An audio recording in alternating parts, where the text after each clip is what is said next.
Hi guys, welcome to the homestead. So, as many of you probably know, we were out of power. We had no power for 2 days. Actually, right after I posted the video about that, the power came back on. So, you know. But, anyways, I thought I'd post a quick video about what I learned while the power was out. So, I think the most important thing that I learned was that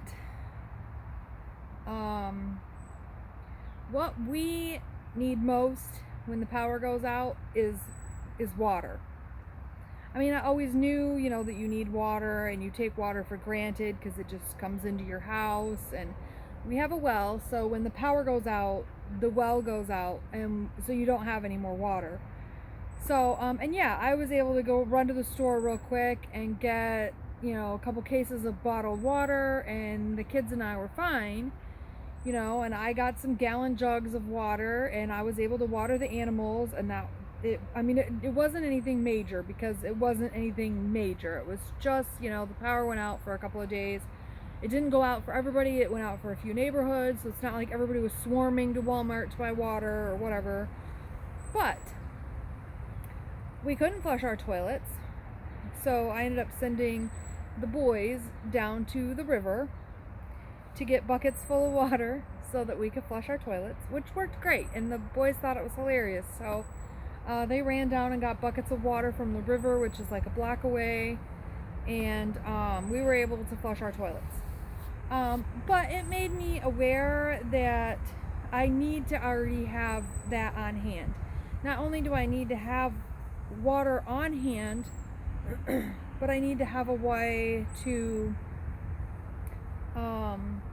purify water if for some reason I can't just go to the store and buy some more water. If for whatever reason, the whole city of Lansing goes out of power, and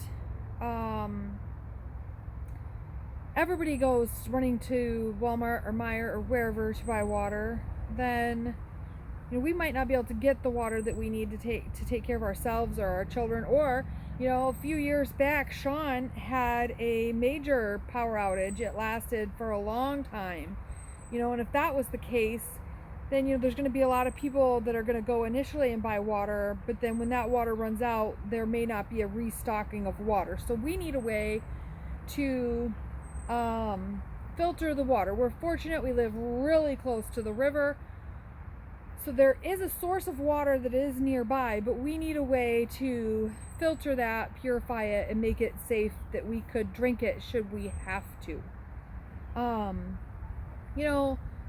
There could be a storm anytime that could take out our power again, and we take it for granted because, I haven't lost power here in like 3 years probably, other than like a flickering. So you take water for granted. And even the kids, after we went and got bottled water, knowing that the faucets didn't work, they would drink half a bottle and then set it down somewhere and forget about it and go get another bottle of water. So next time I'm gonna have to ration it better, because they went through water like no one else's business, and I am still finding half drank bottles of water laying around my house.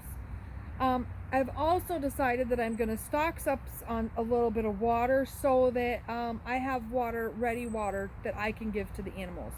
Then there won't be any need to, run out and buy water that I can give to the animals. We won't have to give them our drinking water. I did finally set up my rain catchment system, so I have about 55 gallons of rainwater now that I can use. For the animals or for the garden or for whatever, because I couldn't water my garden. My plants on my deck, they need watered every single day because it gets so hot, and they're in those containers and it just cooks all the water right out of them. So if they don't get watered every night, they are like looking like they're gonna croak the next morning. So even if it's just a way to water the garden plants without, and I didn't run down to the river for water for my deck plants for, a day or so, but I could have sent the boys down there. We could have hauled water up for for my plants on the deck, and they're fine. They made it just fine. If it had been another day, we probably would have had to, because they probably wouldn't have made it 3 or 4 days without water. But so that was one thing that I learned. Number one thing is that we need to have a better plan here at our homestead for what we're going to do about water when the power goes out. Whether it be a short power outage like this one was, or a longer term one because of some, like winter storm, or, whatever. We really just need to figure out how we're going to deal with our water situation. Oh, showers. Oh, I missed showering so bad. And it was like the 2 hottest days of the year that we didn't have power. It was like a heat index of 105, and there was no way to take a shower. So I did fix that problem. I might have to use river water, but I don't care. I'll filter it first and then I'll use the river water. But I bought one of those camping showers, so I figure I can heat that up on my little camp stove, heat some water up on that little camp stove, or hang it outside. You can also hang it outside and the sun warms up the water and whatnot. But if you want it faster than that, I can heat a little water up on my camp stove, and we can hang it in one of our current showers, and then we can take a shower. So, because I missed showers so bad those 2 days. It was horrible. I was just like miserable, because you get all hot and you're sticky, and you don't want to touch yourself, but you still have to curl up in your bed, and then you're feeling, anyway. You guys all know what I'm talking about. I know you do. So I totally missed showers. Showers were like on my top list of problems that needed to be fixed. Sure, I could have gone to my mom's. Yeah, I could have gone to my friend Rachel's. I have a sister nearby. I could have used any of those places. But seriously, what happens if they don't have power either and they don't have showers? So next time I got a shower. There's just no ifs, ands, or buts about it. That's in the top of my list of things that I can't live without. I fixed that problem. Another thing that I struggle to live without, and if it was ever really like a long-term power outage, I would have to suffer without this. But short-term power outages where my truck still runs, I still have gas, all that good stuff, a fan. I needed a fan. Even if it was just a little teeny tiny fan. It was so hot and there was no wind. And even when it did cool off, my kids in their infinite wisdom decided to close the house up so that rain wouldn't come in the house.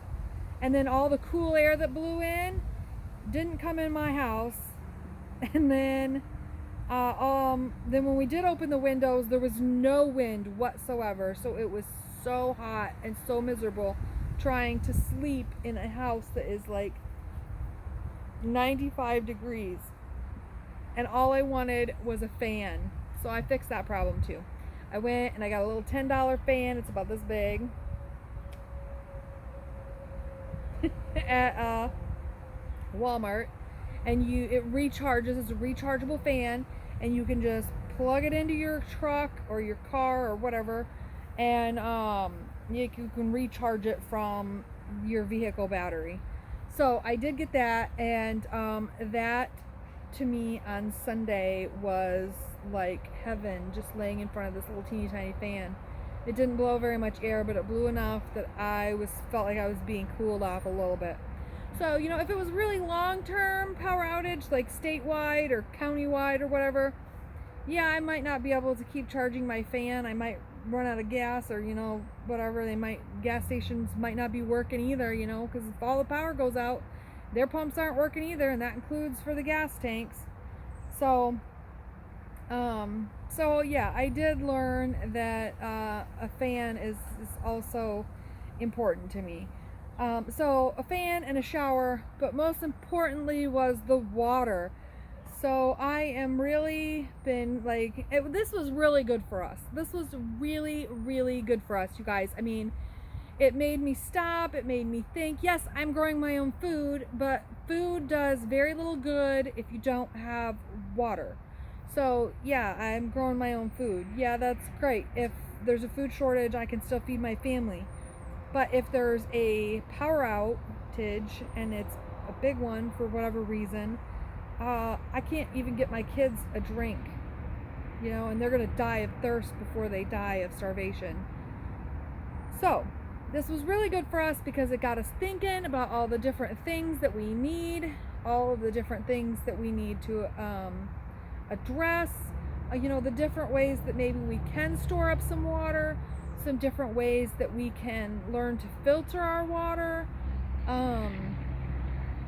And I still have to look into this quite a bit. I have to figure some of these things out. But we did start with the rain catchment system. I did get my gutter all hooked up to my giant food grade trash can,